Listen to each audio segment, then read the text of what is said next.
When Stephanie sat there next to Triple H, with Triple H getting his flowers, that was a very clear message to her father. I'm not you. Are you ready? We're moving on, guys. And there's going to be a new era. Paul Triple H Levesque. He just thought it was below him to have to step in the ring with me. I think they're going to make Drew one of those Cody guys now. It wasn't, you can be honest, it wasn't a good match. From all the talent, from all the promos, from everything I saw at WrestleMania weekend was relief.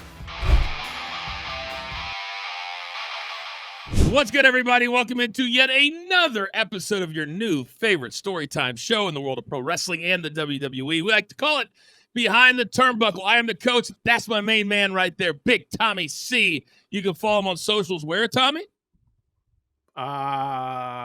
BTT underscore Tommy C.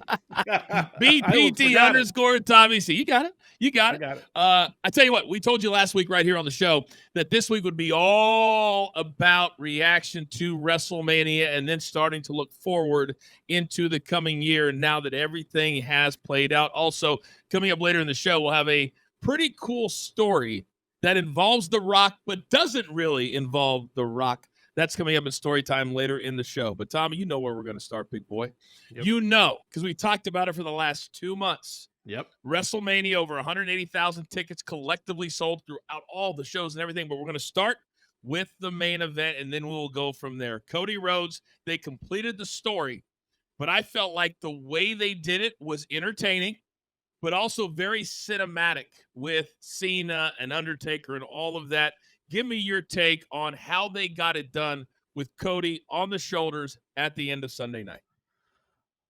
They did it the right way, Coach. As you know, he finished the story, and he finished the story in the right way. And they tied a lot of the old school guys in there. And as you notice, we talk about storylines, right?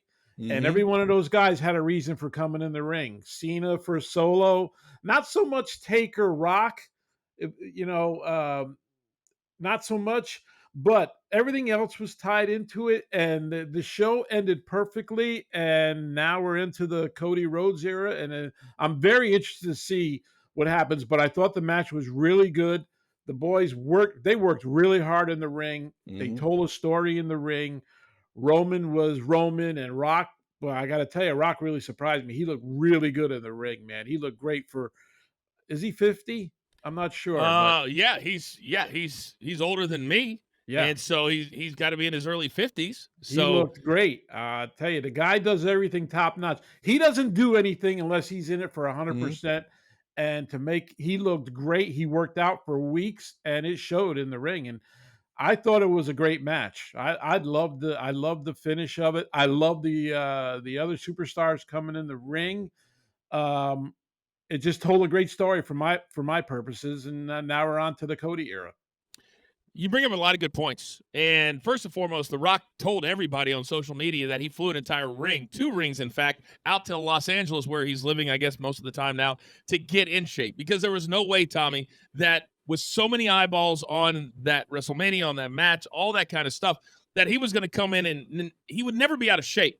But looking like The Rock does, like not oversized. He looked perfect. He really, really did. He had incredible clothes. His outfits were unbelievably sharp.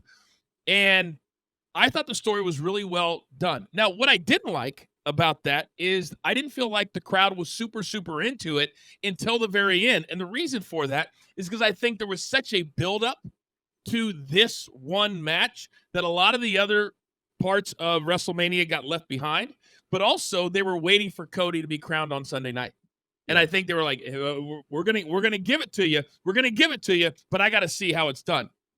The other thing I would have changed, because I like the cinematic feel of it, I like the storytelling feel of it, is when the lights went out and the Undertaker came in, and then Rock turned around, he gave him the choke slam. I thought Undertaker looked kind of old. I mean, he's mid-50s. But can you imagine if they would have hit the glass breaking and Stone Cold came down? Because if you're talking about WrestleMania memories, The Rock and Stone Cold have way more than The Rock and The Undertaker. Am I right? Am I right? That's my point. That's why I said that about Taker Rock. And I think I think Steve protects his persona so much that he didn't want to be a part of that group there. I think he's a standalone guy. I think he wanted to be the guy to come in and do it, and instead of being with Cena and Really? I that's my feeling on that. I don't Well, know why. I don't know why he wasn't there. I can't figure it's out why. If it's I the greatest I WrestleMania of all time and it was billed as that, why wouldn't he want to be there? I have my theories, and one of my theories is contractual because we now know, probably for the first time ever, that there's always been Legends contracts, but now you're talking about multi-million-dollar contracts. We just Yep. saw The Undertaker over in Saudi Arabia, so we know he's under contract, and it's a lot of money. So Stone Cold also on a Legends contract, but unlike the old guys from the '80s and the early '90s, these guys are multi-millions. So I'm guessing that they didn't get a deal done because if you're Stone Cold and the phone rings, Tommy, and they Right. say, "Hey, we want you to be a part of this," and you know that Rock just got 30 million, and you know that Cody's making 5 to 10 million probably. Roman's always in that five. So you're going into the ring with all these guys, and in his mind, he probably says, "You know what? I'm still on that level financially."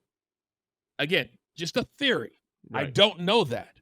But that's my guess is that he was trying to hold them up for a multi-year deal and not just they come back for one night type of deal. And we also know Cena's openly talked about wanting to be still a part of it. And he was on the Yep. Pat McAfee show, all that. So Yeah. my guess is, Tommy, it was contractual. That's what my guess is. Well, But it Steve's would have been all about awesome. that. As He- you know, he plays oh my. hardball as hard as anybody. I mean, he walked away at one time, as we all know, right? Well, So, I was on the other side of that, Tommy. yep, He was supposed to fight me, wrestle yep, me at a pay-per-view, and we ended up having to substitute at the last minute with Batista, and then I had two other guys with me, like my goon squad, because Stone Cold, and I have a very good relationship with him. We have no yep, issues with him, other than the fact that I missed out on a big payday because it would have been against Stone Cold Steve Austin, right. and he just thought it was below him to have to step in the ring with me. He's allowed to feel that way, but it wouldn't have been like a competitive match or anything. Right. But that's just one of the things. He walked away 3 or 4 times, Tommy, in his career because over money. And Vince always brought him back because Vince always would do business over personal. That's the Yep, way Vince always was. That's why guys yep, kept coming back. JR got fired 5 times. yep. So now as we look at Cody, did you like also, I thought it was kind of cheesy, the whole Randy Orton and the other guys coming into the ring and putting him up on the shoulders and walking them around. And I thought it was a little cheesy. And then you got Triple H standing there clapping like this. Just my 2 cents on it. Did you like the celebration? And but maybe I'm off. Maybe it should have been that way because it was like almost like a volcano and it just exploded with Cody winning. Yeah, I didn't mind it because the man has been fighting this for what, over 2 years now, Mm-hmm. right? And as we saw these past couple of months, he's been put through hell by The Rock. So the boys coming in and I didn't have a problem with it. It was a little cheesy for me too, but I didn't have a problem with it at all. I thought the boys coming in, and especially even Orton, it was like, wow, Orton's even in the ring. Wow. So I thought it was cool when they put him on his shoulders, that the guy scratched and clawed. He worked hard. They brought his family in the ring. I thought that was cool. I thought it was great, and we all knew this was going to happen at Mama Rhodes. He was going to hand her over the title. Yeah. So I thought it was cool. I thought it was a little strange that he brought out Bruce and Triple H. I thought that was a little strange for me. But he's really close to Bruce, as we know, and Yeah. Triple H is. I mean, they're leading the new era with Triple H and Cody, right? So Yeah. I And guess you had to bring him out. I guess so. And to me, there's still a line, and I never like to see Oz, and Triple H is now Oz, meaning Yep. behind the curtain. So I may not have done that, but again, they're allowed to do whatever they want. And we'll get into the whole Triple H and Cody thing in a second.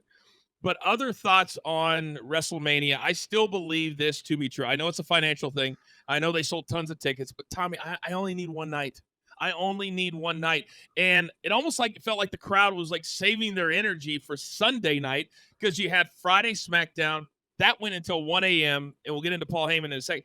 To me, I only need one night because also I felt like there were matches that weren't WrestleMania worthy. No. And I know your other favorite match. You like the Gunther match, didn't I you? thought that stole the show on Saturday, Gunther. Why? I didn't. I thought Saturday, the crowd, and for a Philly crowd, I thought they were dead. I Yeah, thought much better on even the Monday. beginning match, Rhea Beckley, they didn't pop much for that at all. And I thought Gunther and Sammy, which I was surprised because I thought Gunther was going to win, but what do I know? But I thought they stole the show.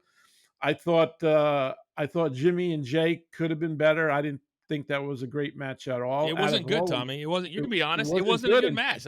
I thought they had no chemistry. I no, thought they'd and have great chemistry. boy, the difference But between Saturday and Sunday, like Sunday looked like a WrestleMania show. When you mhm. saw Seth coming in with all those mummers and everything like that, they had those big. We didn't have really one great big entrance. I mean, besides Rhea having that band or whatever they were, I didn't see anything spectacular. Like that's what WrestleMania is all about, being spectacular. I didn't even Mhm. see a lot of pyro in the show. I don't know. Maybe they're cutting back or what. But Sunday seemed like more like WrestleMania than Saturday did to me, even with the crowd. There So, are there are times when you can see the budget cuts. oh yeah, And now that TKO is the owner and is no longer WWE the owner, you can see clearly where they were budget cutting. But I'm with you, Tommy. I don't think WrestleMania, especially with all the eyeballs that we had this year and the record-breaking everything, that was the place to do it. To me, you blow it out and then you save money somewhere else. that's right. But that's a small thing. Yep. To your point, Usos was not very good. Gunther, I'm just not a Gunther fan, to be honest. I don't like that style. I like the entertaining style. I'm not a big chain wrestling guy. I was never, they put me and Regal together at one point, and I just never liked that style. And that's a personal thing for me. You mentioned Becky. Do you think she's leaving? Because I got the feeling when I'm watching this match and with the facials and all of that, that even though she said on Ariel Helwani's show, "Oh, I don't think I'll go anywhere else," maybe the contract isn't going as well as we think it should be. What are your thoughts?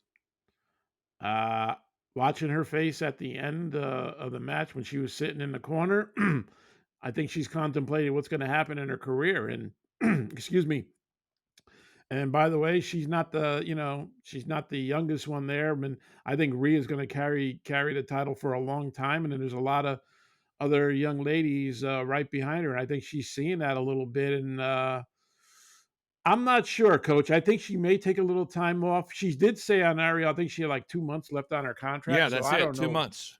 2 months. I don't know. I think you're not going to see her for a while, so we'll see what happens with her. But I think she's contemplating probably not Well, signing if she don't but get Tommy, what she she already she wants. already I took don't a think. lot of time away when she had the baby. So she was Yep. out for the better part of 2 years because Yep. you can't wrestle when you're pregnant, Right. and then the time after that. So if you're trying to negotiate a multi-million-dollar contract, now is not the time to take time off. Now, we Right. always talked about for years and years and years, you and I, that there should be a break after WrestleMania. Like there should not be any wrestling for 2 or 3 weeks after WrestleMania. That's never happened. It's never going to happen. Nope. But if you're a talent, this is the scariest time because either you get cut right now, we know that, Yep. or contracts don't get renewed. Right. So it'll be Be very interesting. interesting, and Charlotte's going to come back sometime Yep. next year. So Charlotte's still a huge player in this game. I don't care what anybody says. Well, she's sat So in the front row at the Hall of Fame right next yeah, to all the big dogs. right. I mean, they clearly, when they put that seating together, it's for a reason. And That's she was right. right there. And what was the video that was put on social media, Tommy, after the Rhea Ripley Becky Lynch match? It was Charlotte congratulating Rhea Ripley. Yep. Becky was nowhere to be found. So keep an eye on that. I also think, Tommy, there's been a shift in how much the women get paid. And Yep. sometimes egos can get involved. And sometimes you can think that you're worth more than maybe the company thinks that you are. And I wonder if Becky finds herself in that situation. Yep. You know what I mean? Yep. Because she's And also they're married also, to the other thing is they're putting their eggs in the basket of Jade Cargill. Hopefully she works out. She's still a big work in progress. Ooh. So I think they want to get her to that level of Charlotte, Rhea. We're getting her up there, and you still got Bianca Belair. So I think Jade is something they're really putting their eggs in their basket, but she's a work in progress, Coach. Well, they need to bring somebody like myself back I used to work with all these, all the talents on their promos in the pre-tapes room. Oh, Story time later in the show is going to be about something that happened in that pre-tapes room on the road. They yep, need to work with some of these talents on yep, promos, Tommy, yep, especially Jade Cargill, yep. because she's not very good on the mic. And No, that's being kind. That's being no, kind. that's big Um, time. exactly. So let's shift. Is there anything else from Mania that stuck out to you? Because to me, it was the main event. It was the women, and Gunther, and that was kind of it for me. Nothing else stuck out to me that much. You?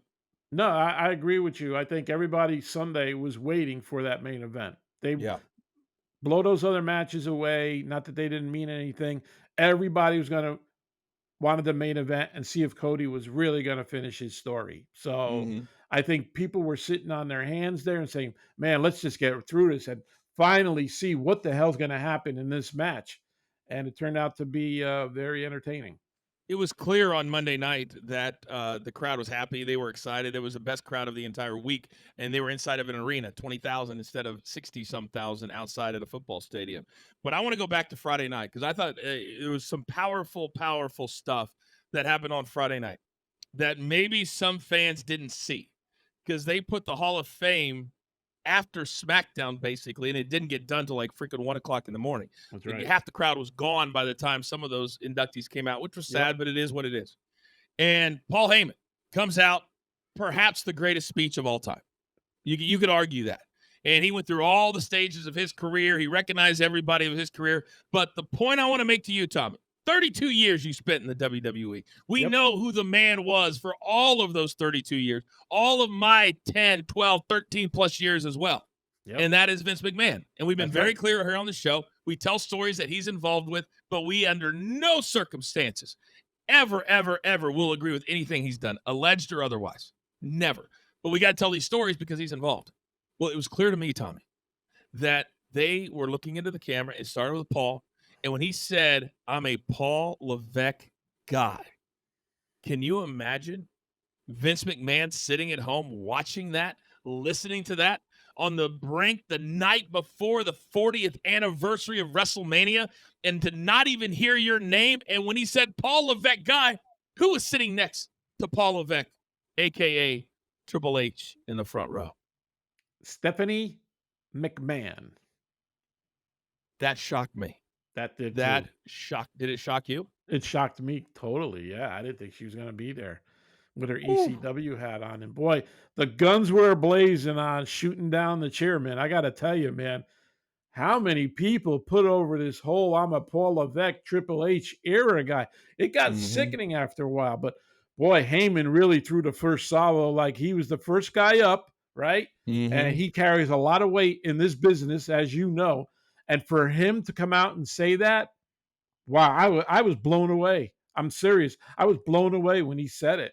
God, I'm like, boy, what could the chairman be doing sitting home and watching that? I'm like, Oh, holy. I want people who are watching this right now to just imagine this for a second. Imagine you built something, whatever it is, a sandcastle, and you built the biggest sandcastle on the beach, and it became the most expensive sandcastle on the beach, and you did a bunch of stupid things, really bad things, and then that sandcastle becomes multiple sand. Like, Tommy, it had to be the most infuriating thing. But again, he did it to himself.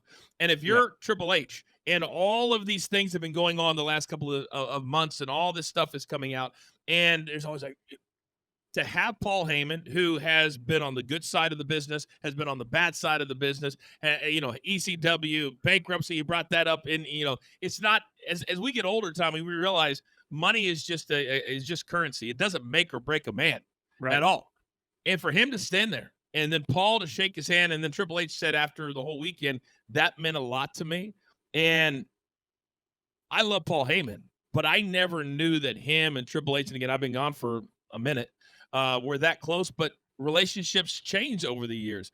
And when Stephanie sat there next to Triple H, with Triple H getting his flowers, I thought that was a very clear message to her father that I'm not you. And you're not going to make me and my brother Shane, who's been out of the business for several years, run away. Because she quit, a year ago, Tommy? Was it a little over about a year ago? Yeah. And to me, that was the more powerful statement than what Paul Heyman did. It was Stephanie sitting there, and when we haven't seen her for a year and you pick that night to come back, didn't you think that was calculated? Absolutely, coach. And boy, as we know, I worked close with Stephanie a lot on a lot of projects and things, and worked with the chairman on a lot of the business partner summit. They were very involved with that. That was a big show we put on every year to show the sponsorship where we're going with the company. So Vince always said that this is the biggest show of the year besides WrestleMania was the business partner summit. And I Mm-hmm. worked it every year. And to see how Stephanie adored her father was incredible, and how she just sit there and glow as Vince would sit there and talk to our executives of what we're going to do and how we're going to do it. She would just sit there with a smile on her face, and then to see it come to this now, wow, there's got to be. I got to tell you, man, it makes me feel really bad for that family. I really do. I mean, money's a lot of things, but man, if you don't have your family, you got nothing, coach. I got to tell you that right now.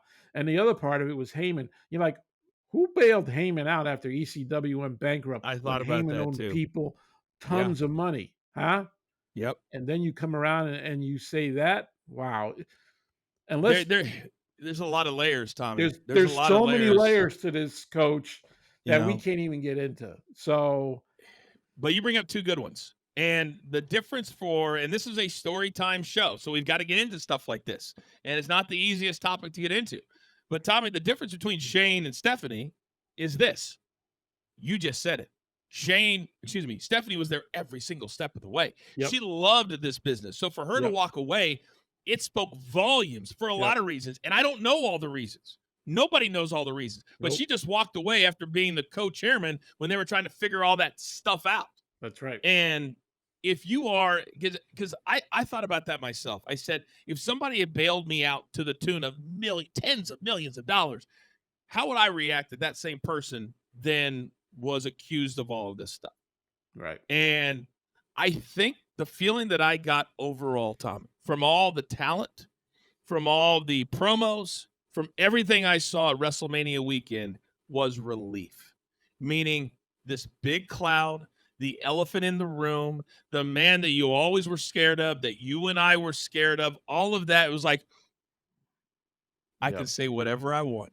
Because now TKO and the new owners have said he can have his money, he can have all those millions of shares, and he's never coming back here. And when they said that 3 weeks ago, it was almost like, okay, every speech is going to be either a big FU to him, or I Right. can get everything off of my chest that I've ever wanted to say. Yep. The other part of it, Tommy, was this. Monday night, I was shocked. Sunday night.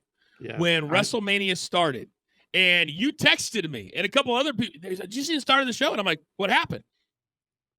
For Stephanie and not Triple H to come out there, right?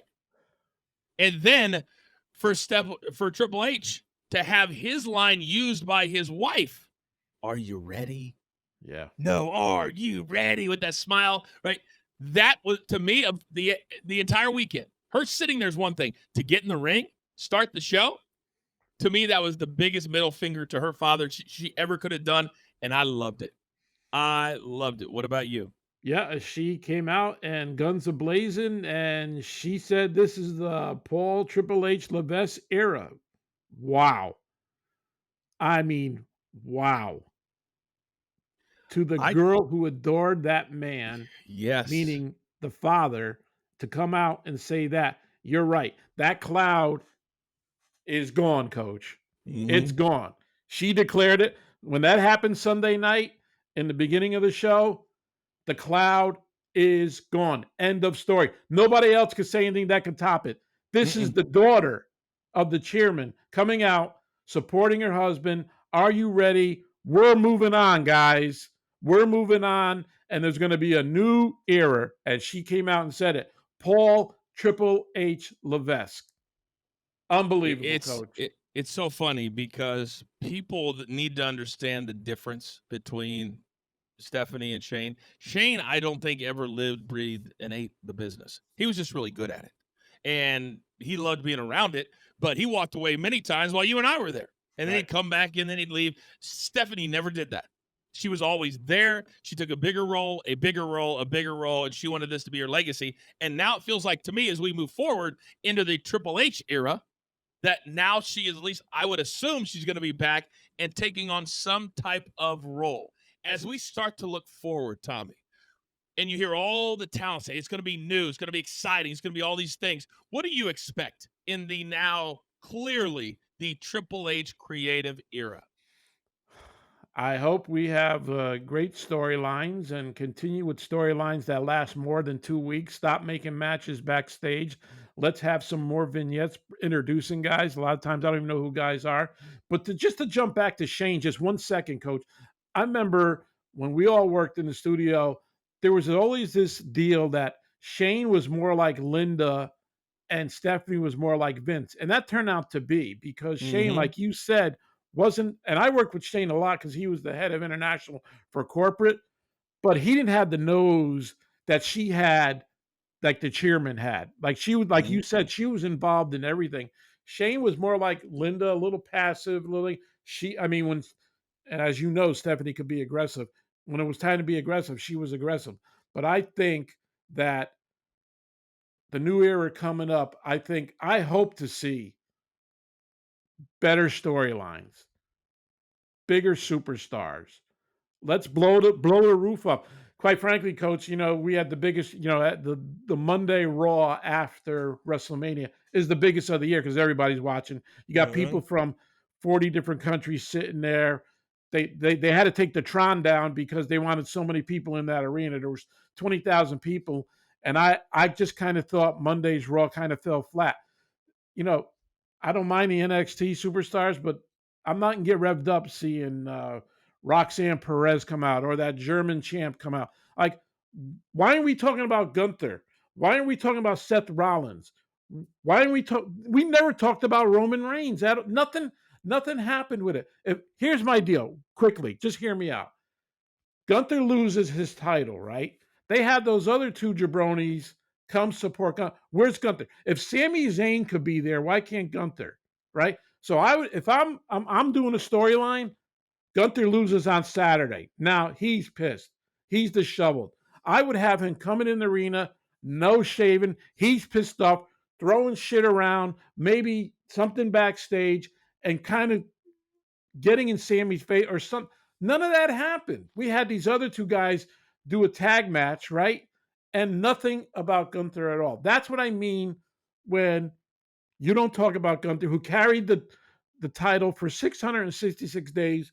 Roman Reigns was over 1,300 days. And Seth Rollins. Did they talk about any of that stuff? We're seeing Roxanne Perez. We're seeing Cena do a run-in on J.D. Diamante, whatever that guy's name from Judgment Day is. I mean, really?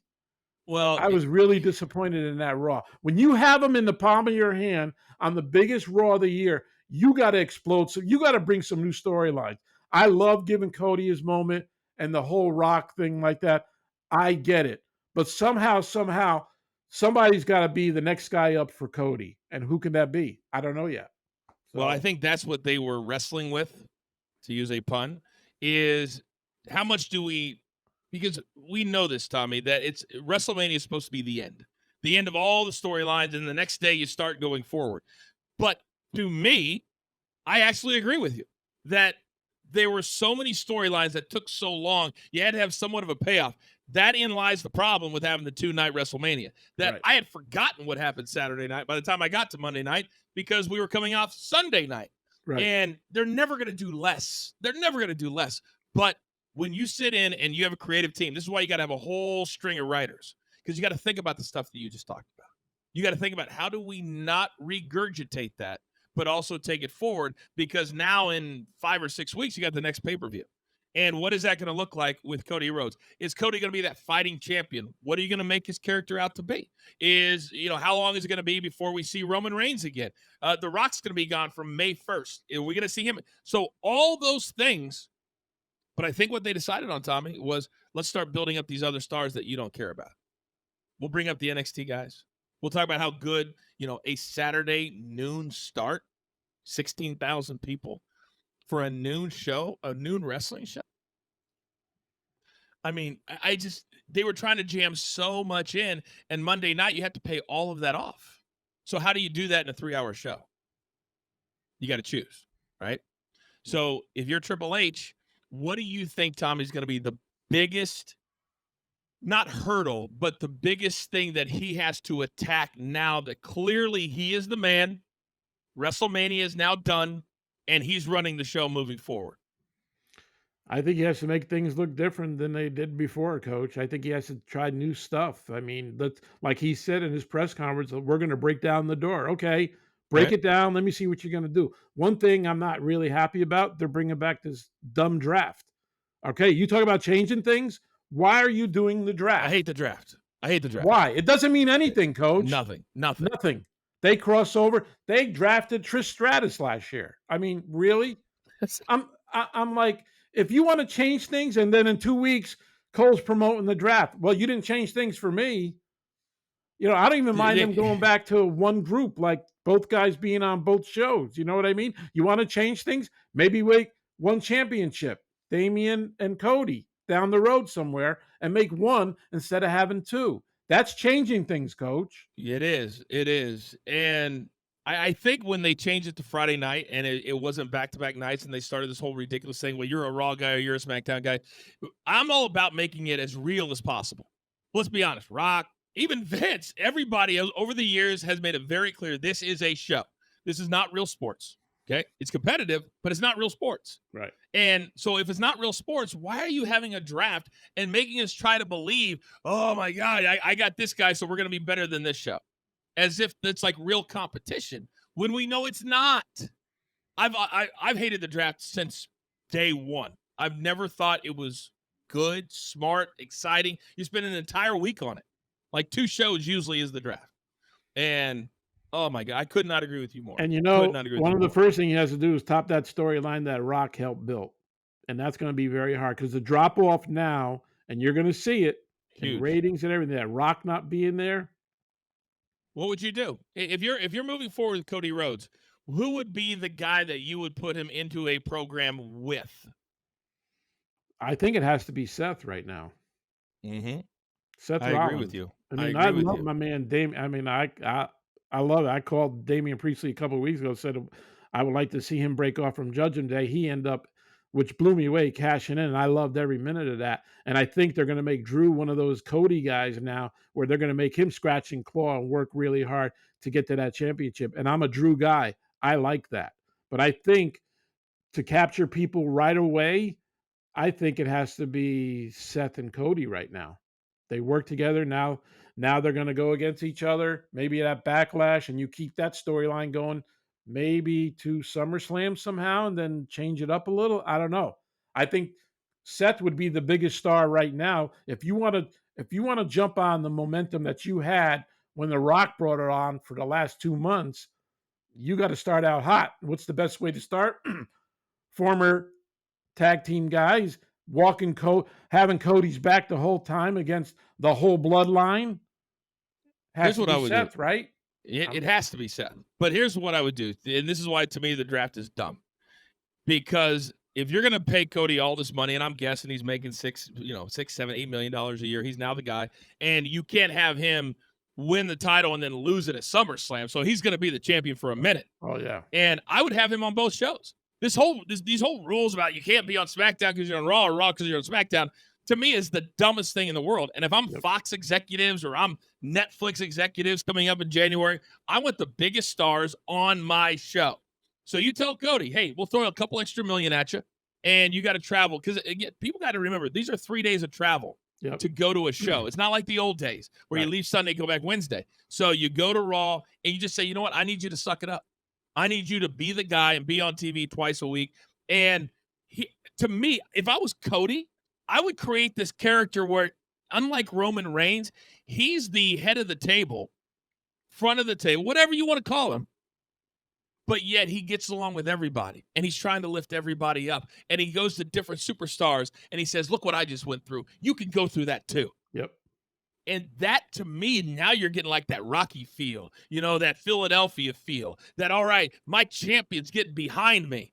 And as cheesy as it may sound, that's when you got to get creative and write good TV. But to me, I'd have him on both shows, not just the one. Absolutely. But it won't happen. It won't happen. You think it will happen in the put beginning, though? I mean, I know he's on I don't. SmackDown. He's coming up on SmackDown. I mean, we taped the show on Tuesday, but he's going to show up on SmackDown on Friday. So I think he's the guy that can do it too, Coach. He's a worker, man. He He's a still grinder. did live events during Yeah. all this run with with Rock and this. That guy was still doing live events, and God No forbid if he doubt. got hurt. Oh my God, what would happen? But Well, that's why I would just had him do promos. But he also has a bus. A lot of Yeah, I these know. guys, that's the new fad is having the bus. right. And when you have the bus, it's a little different because you can Yeah. sleep. You have your driver drive you, or maybe two drivers or whatever. So Right. that could help too. But Yep. I think we agree. Cody's got to be. He's got to be your cash cow. He's got to be your merchandise king, and that's who you got to put the whole entire company behind now. After what we just saw. And he looks like $1 million. He could walk on any talk show. The guy's dressed to the nines. He's a good-looking kid. He's well spoken. So this is the guy that's going to carry the torch. And the cloud's gone. Roman's gone. Roman was made under that cloud. The new era popped on Sunday night at 11 o'clock, 11:15, when the 1, 2, 3 happened, and Cody became the champ. And there's when the new era started, right then and there. One other guy I want to bring up that he did not wrestle, but he was very, very large in Philadelphia this weekend. And I don't always give him his flowers or his credit, but Tommy, what did you make of the fact that it seemed like everywhere, whether it was WWE World, whether it was the Slammies, I mean, they put so much into that weekend. CM Punk was positive. Yeah. He was into it. Yeah. It didn't matter what time of the day it was. Were you surprised at how much CM Punk did, but also his attitude? Well, you know what, Coach? He's at the end of the rope, dude. He becomes a jerk here. He's done. He'll never see. What's he gonna do? Work an independent show? Pfft, never, ever. I mean, he's with the biggest company around. He's not a jerk anymore. He knows this is the end of the line. He left the AEW, whatever the controversy is there. I don't really care. But the WWE took him back, which I was very surprised that was going to happen. But I get it, for business, money. People still love this guy. So he knows he either changes or he's out of the spotlight. And he doesn't like to be out of the spotlight, Coach, as you see. The good or the bad. And they put him everywhere. They put him on the pre-show and the guest commentary, and there was a reason for the guest commentary that we all didn't know, but it paid off in the end of him making Drew lose, kind of. So I think the whole attitude of CM Punk has changed. I like it because I think he's a really good talent, and he could bring a lot to the table to help this company grow in the months to come. So I think they're going to keep him involved in a big way.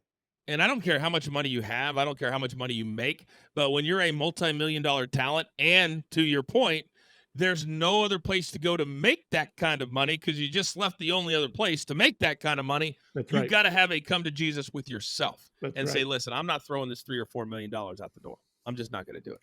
And the ego part of it. The ego part of it of being on TV every week. Come on. That helps. But also as you get older, like for me, I've been on national TV since I was 23 years old. That part doesn't faze me anymore.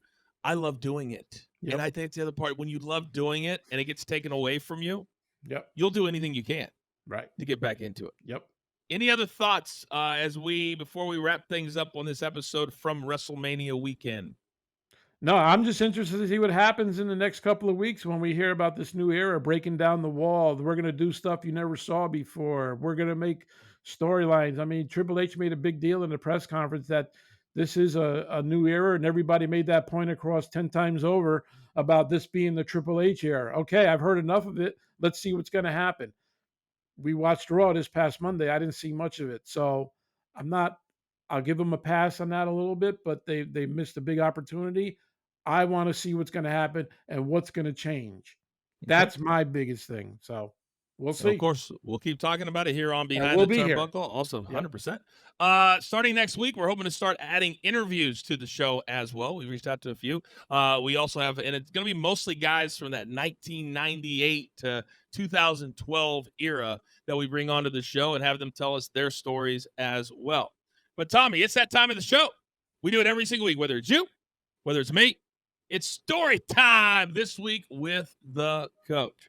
And Tommy, Yes. I thought I would bring back a story today because you and I are big in the pre-taste room. We told people about it, that we used to have a room on the road where we tape all of your stuff, all the home video stuff, everything. And we had a guy that helped us. And Hulk Hogan found him years and years ago, named the Brooklyn Brawler. Oh, yeah. Steve Lombardi. Great guy. Right? Great guy. Great guy. He's still out there doing the independents. If you're watching Brawler, still love you, buddy. And we were in Chicago. And I said this was going to be a Rock story, but Rock really wasn't involved. So this was in the Rock was getting really, really big. And you know the show Dateline? It's been around for years and years and years. So there was the host of Dateline. He was a smooth guy named Stone Phillips. Right. And you remember Stone Phillips had that great voice, right? Yep. So he was going to do a whole big spread on Dateline on The Rock and the phenomenon that is The Rock. And part of what we did in the pre-tapes room was also on camera. So I'd be in there, recording stuff for you, whoever else that we'd send all over the world. Right. And so we always put a sign on the outside of the door, do not disturb. There'd be a light going, whatever. So we're in Chicago. We know Stone Phillips is showing up. And Brawler was always this guy that loved to go out and meet the celebrities who would show up. He'd love to get the picture. He just loved that, right? So I'm in there and I'm recording something for you. I'll never forget. And it was Germany, England. I don't know where it was. And all of a sudden, I'm like, hey, England, we're coming. All the WWE superstars. The door comes flying open. And it's Brawler. And I'm like, Brawler, the light's on outside. What are you doing? He goes, Coach, Stone Phillips wants to meet you. I said, Brawler, quit messing around with me. Yeah. Stone Phillips does not want to meet. Yes, he does. He does. He's right outside. I said, okay, Brawler, if Stone Phillips is right outside the door, go out and get him and bring him in here. And I thought, Tommy, that'd be the last that I would ever hear about Stone Phillips. So I start again. Germany, WWE superstars are coming your way. Door comes busted open again. It's the Brawler. Guess who's right behind the Brawler? Stone Phillips. Wow. Is there in person, and he walks in, and I'm like, oh my God, and the whole room, all, the prof and everybody was in there working was like, oh my God, this is Stone Phillips for NBC, because back in the day, he was a huge star. Yeah, he was. He walks in, and I'm like, oh, damn. I shake his hand, and they start standing there, and we start talking. And I said, so what are you doing? Oh, we're doing this thing on The Rock and everything. And all of a sudden, Brawler says, yeah, I had The Rock's first match. Stone Phillips looks at Brawler, and he goes, you had The Rock's first match? That's right. He goes, page 272 of the book. I'm like, he knew exactly the page. He knew the book of everything because Rock had just come out with his book. Right. And so next thing you know, we're rolling tape on Stone Phillips interviewing the Brawler in our room after they had interrupted me doing promos for you. Unbelievable. Can you believe that? True story. All my kids, true story. And he's Brawler's now asking. The star. Brawler turns into the star of the piece. Yeah. The best part of it is that Brawler asked us for the tape, and he gives it. He goes, man, you're free to use that because we were rolling with our stuff, right? Right. Tommy, when that story aired, guess who was on the cutting room floor? Brawler. The Brawler. Poor Brawler. Poor Brawler. It was not a good day. We had to console him. Oh, yeah, I bet. I bet. Oh, baby. He was disappointed. I would have been too, though. Yeah, I would have been too. I would have been too, But it was really funny because if somebody told you, Tommy, Stone Phillips is right outside or whoever the big star is now. Right. Tucker Carlson's right outside, Tommy. Yeah. Would you believe him? No. Not in a million years. No. Not in a million years. But that's who the Brawler was. We're going to tell a story one time about Mr. T and the Brooklyn Brawler. That's a tease. All right, great. Tommy, we got a big week coming up. This is always one of the biggest weeks or two of the year when you're talking about the WWE. We're going to see which, unfortunately, superstars get cut this week, and there will be several. And then as we move forward, what do you think as we get ready to sign off is going to be the biggest issue if you're a WWE superstar today and you're sitting at home and you're telling to yourself, this is the new year. What do I need to do? In your mind, what is a superstar that wants to keep his job and wants to get TV time need to do moving forward? You got to get noticed, coach, right? That's the first thing you got to do. You got to be aggressive in your character and what your character is and go up to the guys, the powers that be that write the shows and sit down with writers and tell them, say, hey, look, I have these great ideas. Come up with a couple ideas for yourself to get yourself on television. There's 5 hours of television a week, 3 hours on Raw, 2 hours on SmackDown. I don't care where it is. Put me on there. Even NXT, get me on there. If I need to start there, I will. You see, like Baron Corbin's there now, right? So, but he's on TV, right? There's always the Exactly chance right. of coming up. So you have to be aggressive. You can't say, I'm going to Raw. We're not using you this week. And then you're sitting in the back. Time to be aggressive. That's the word. Be aggressive, be positive, but have ideas. Have ideas of what you want to do and how you want to do it.